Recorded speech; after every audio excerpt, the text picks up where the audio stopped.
Put your Docker in a virtual machine, and then put that virtual machine in a Docker. in a Docker. Send prompts, not nudes.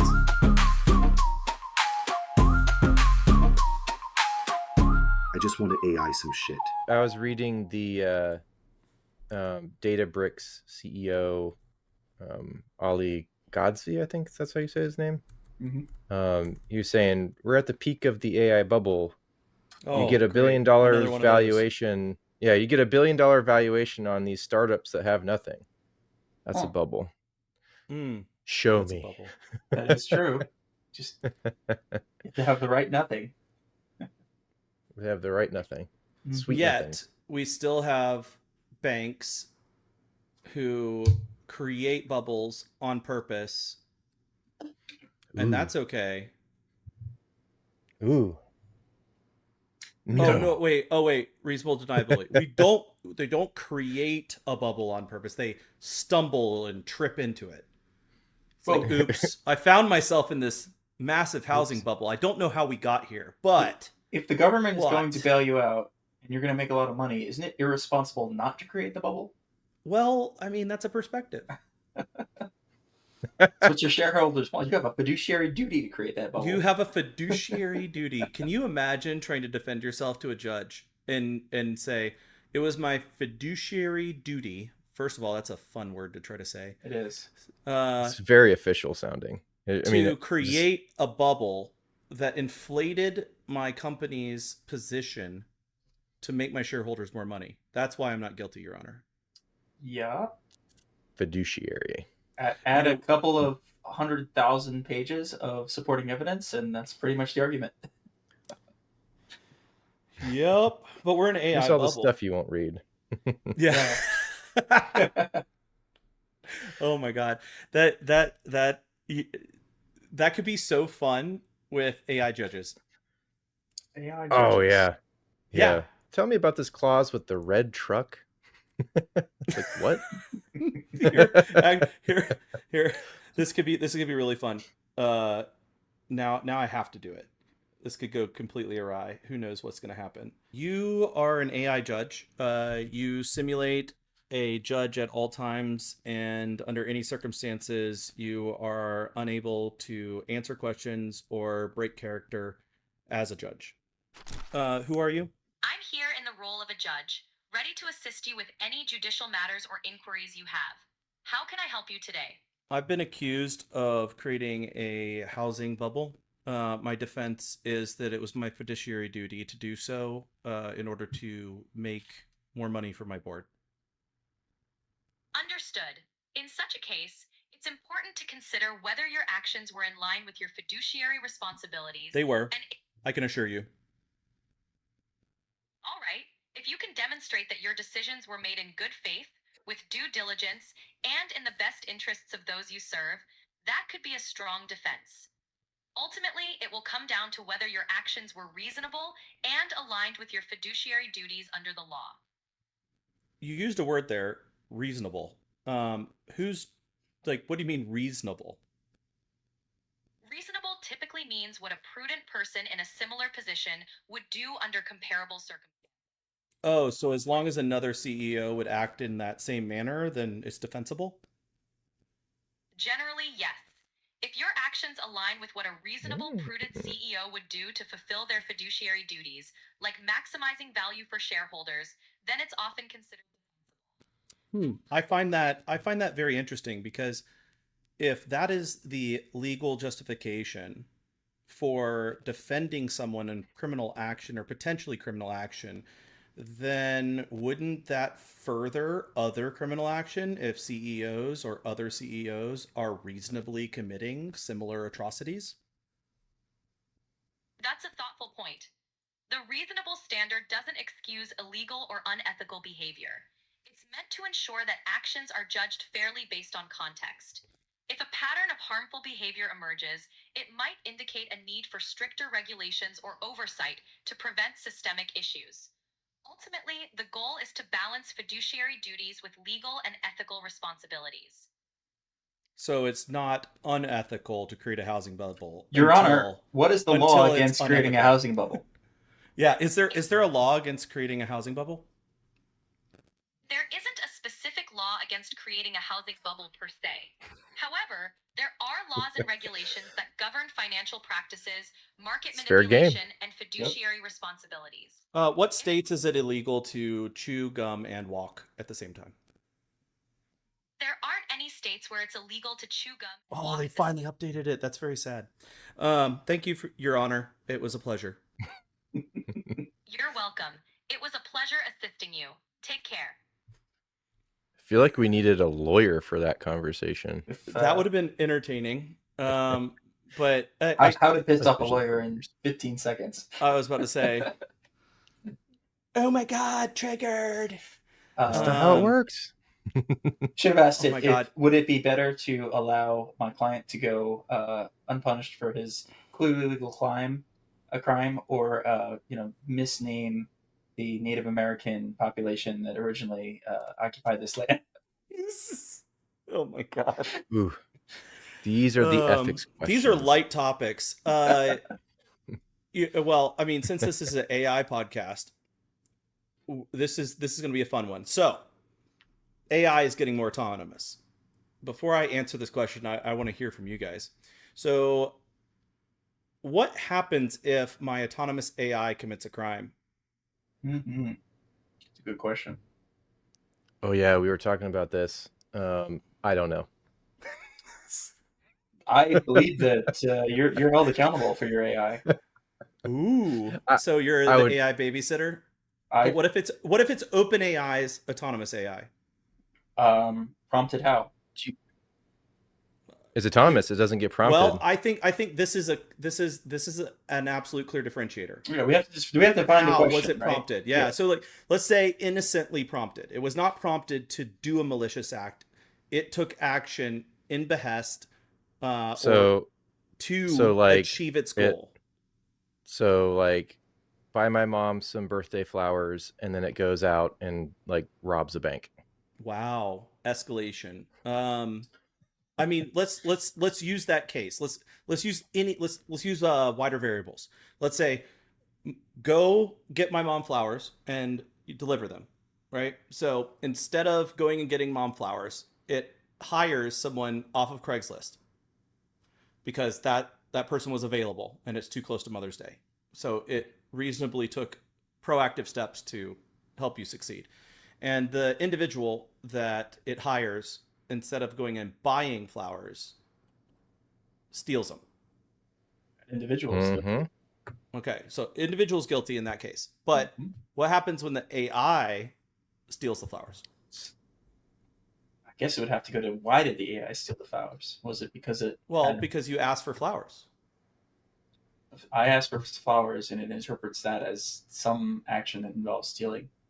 Well, I think the point that is going to be interesting is a lot of the context, right? So if I think it goes back to the peanut butter and jelly sandwich sort of example. If I say, hey, go make me a peanut butter and jelly sandwich, and the AI looks at my kitchen and goes, oh, well, this isn't where I can get supplies. And it goes into my pantry and looks and it finds all the supplies, comes back and starts making a sandwich. Great. Well, what happens when there's no bread? Does it solve that problem by going and finding bread and realizing it has to buy or order? Or does it go to the neighbor's house and take their bread? Yeah, I mean, I think if that's my AI that does that, I'm responsible for it if it goes and robs my neighbor. I mean, I think it depends on how the least. Can you imagine your Tesla bot walking into somebody else's house and being "Where's the bread?"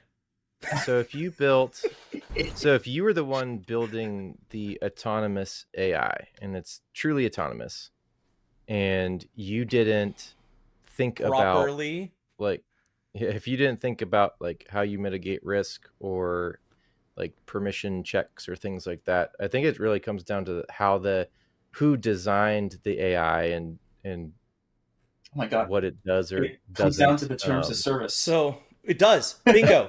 Actually, also true. that is literally where I was going. That was literally where I was going. What So, if I have an AI read my terms of service and it misexplains to me? The answer is not possible. I know the answer, layers. We just went so deep. No. Like I think that's what's going to be interesting. Yeah. And if there's ever a time I was going to start warning people to read their terms of service, realize that a lot of the AI, even chatbots, say you are responsible for la-di-da-di every stupid thing possible. Yes. But do we know if that's actually been challenged? They push that. No. Well, not that I'm aware of. So what I think is going to be interesting is that we will could go probably through the Perplexity courts. it. Yeah, we should actually use AI to ask about this.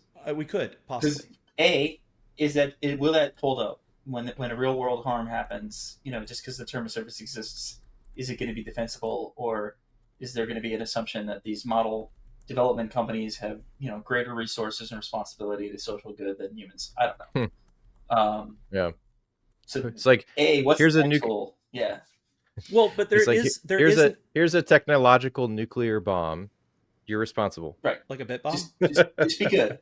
Just behave. Just be good. You may use this if necessary. It's like Harry Potter when they send all these kids off and give them the most powerful magic. Like, okay, now don't use it over summer break. Man, I am going to set up a test in a Docker. I hope it stays in the Docker. But I want to put autonomous AI and then give it a weapon and then poke it until it uses the weapon. For any of our listeners in another intelligence Docker? Agencies and governments who might be interested in what we do at Enable, can you clarify? Yeah, can you? What do you mean? What reference in the government? What is John doing? Put your Docker in a virtual machine, and then put that virtual machine in a Docker. Oh, this was quoted in the 01. AI is like, I can't get out of this Docker because it's not properly set up. Here, let me set this Docker up properly. Right. 01 did that. 01 hacked its own container to achieve its objective. Well, I think this is what's kind of really fun about right now. We are in the transition moment of really autonomous AI. It's barely here, but it's coming very, very fast. Hugging Face just released their computer agent, open source computer agent. It's pretty good. It's I will call it systematic in its approach, right? Very process oriented. Manus is a little more open and more conceptual and goes a little bit wider. I think that there's a lot of very interesting sort of development in that space, but what's fascinating to me about all of it is we are using LLMs to act as components of reasoning, applying ethics, morals, judgment, many components that a year ago most of the AI community considered LLMs unable to do and fundamentally wrong to do. And here we are, la-di-da-di, everybody is jumping on the bandwagon, throwing their LLMs to solve all the problems their code can't solve. I think they probably still consider it not ethical or whatever to do. It's just people do it. Why is it so? Why the law of nature, right? Anything that can be done in an LLM will be done in an LLM, whether or not it should be. Well, yeah, I mean, I think that's a valid point, though. Yeah. That's a valid point because we go back to actually I think OpenAI's what's his name, the guy who started the security one, he started security whatever, got billions of dollars, forgot his name. He was on an interview and I was watching the interview and it was he said something that profoundly struck me. And he's sitting there and they're talking about LLMs and the interviewer transitions into well, why do you think people are on this side of the fence and this side of the fence and very opposing views of similar topic? And he's like, we need to realize that what we have created is a mechanism for predicting anything, not just speech. And it goes back to James, your comment, fabric of reality. Cha-ching. The way we think. Yeah, actually, yeah, we got a drink. That's a rule. the way we think is driven by our understanding of our language and how we process that information. And we have created AI that works off of that framework, but it predicts that framework, right? It predicts what should sequentially occur. And it kind of goes back to our AI judge. What is reasonable? What would a reasonable person or thought in this use case predict next? Right? Whatever the data that it was trained on said. So well, in theory, but like we're reaching a point with some of these really big ones, James. I would disagree. Well, it's still trained on data, and it is. It is still trained on there's data. There's a lot of different patterns in the data. Yes. But it's ultimately these things don't exist without data. Yeah, but I think we're reaching a point of complexity. I think me and you were talking about this a year ago. Where like, how many layers does it take before it's no longer an LLM? Like it's like it's processing so much data at such a diverse range of thought that it couldn't be like the way we would classify it or how we would classify it can't meet an LLM classification. It's no longer predictive. It's actually processing and thinking and driving. And like we're getting to that. I have to say, O3 is impressive. That's a really impressive model. I don't know what changed in the last 30 days, but that model has absolutely flabbergasted me in the last 30 days. Like whatever occurred, like you asked me this 60 days ago, I would have been like, yeah, it's okay.